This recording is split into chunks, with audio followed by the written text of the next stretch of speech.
The Republican National Convention is the big get-together for Republicans to agree on what the Republican Party stands for, and where the delegates formally recognize the Republican that will be running for president. I don't know about you, but I almost had to resort to hooking myself up to a NyQuil drip to contain my excitement. I think what happened. Propaganda.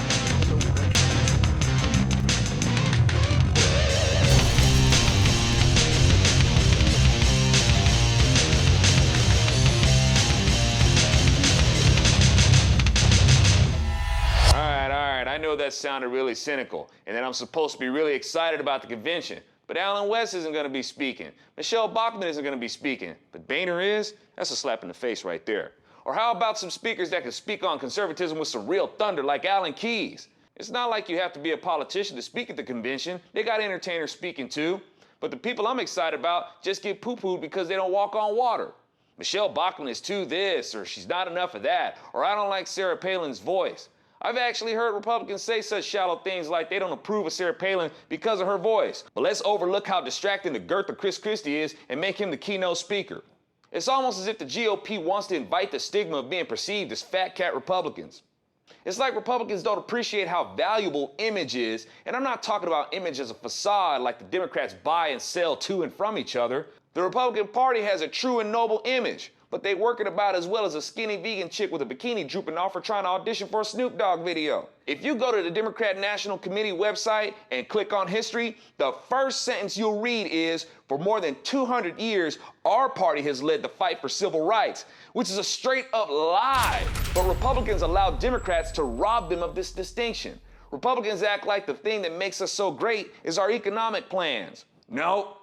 The things that make the Republican Party great are the things you allow Democrats to steal credit for. When I go to the RNC page or the convention page, I'm not moved. My wife says it's about as moving as looking at a website for property management. The website should be decorated with images of Lincoln, Frederick Douglass, Booker T. Washington, Rutherford B. Hayes, Lucy Stone, John Brown, Sojourner Truth, William Tecumseh Sherman, abolitionists, women suffragists, Republicans. These figures and many more that the GOP has that would blow people's mind to find out that they're Republicans, but the Republicans think that their big secret weapon is the economy. Maybe a lot of listeners think that the reason why I'm so focused on Republicans paying more attention to their history with the black community is because I'm black. Now, as much as I dig being black, that's not the motivating factor. The thing I'm trying to get Republicans to see is that the Democrat Party has seen the importance of keeping the black community prejudiced against the Republican Party. And that ties in with Hispanics, women, and Jews. Democrats are most dependent on the black community to advance their agenda. If you don't see that, then I'm kind of embarrassed for you. If I'm just imagining this, then why did NBC do a poll saying that 0% of blacks are voting for Romney? Which is a lie, but they do it because they're dependent on the black community filter. But I'm trying to tell y'all, the things that you're not paying attention to are the things the Democrat Party is using to drag this nation into socialism. Maybe it's just a coincidence that the reason why they ran Barack Obama as their president is so the Democrat elite could filter their socialist agenda through him.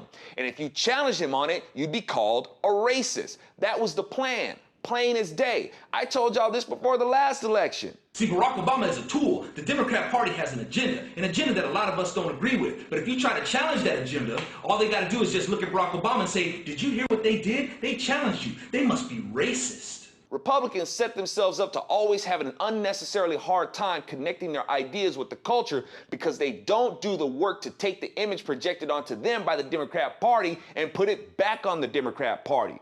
So I'm sorry if I'm not bubbling with excitement. I'm just not excited about a political victory. That's not as solid as a cultural victory. Politicians don't make America, the culture does. And if the politicians do make America, it's because of the culture that gives them the power to do so. I'm Alfonso Rachel with ZoNation, and I may be a bit disgruntled with the Republican Party. But when I think about the miserable failure the Democrat Party is dragging us into, I'll be one of those so-called 0%ers that votes for Romney and joins the Republican National Convention in spirit. So NBC can take their poll and suck it. They must be racist.